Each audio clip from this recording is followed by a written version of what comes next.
दोघा जणांच्या दोघा जणांच्या ओळखण्याचं ओळखण्याचं किंवा त्याचा जो काही नातं आहे तो नातं सांगण्यासाठी इज अदरचा वापर करण्यात येत आहे की राम आणि श्याम जो आहे तो 5 वर्षापासून एक दुसऱ्यांना ओळखतो.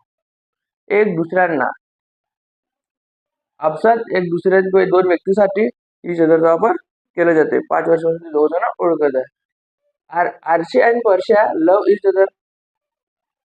इथं पण दोन आहे लोक आहेत, Archi and Parsha. Archi and Parsha love each other. Archi आणि परशा एकमेकावर प्रेम करतात व एक दुसऱ्यावर प्रेम करतात. एकमेकावर म्हणायचं, एक दुसऱ्यावर म्हणा. ठीक आहे. We are made for each other. We are made for each other. आता इथं म्हणाल दोघ जण नाही. वी आर म्हणजे आम्ही आम्ही एक दुसऱ्यासाठी बनलेलो आहोत. We are made for each other म्हणजे आम्ही जो आम्ही एक दुसऱ्यासाठी बनलेलो आहोत.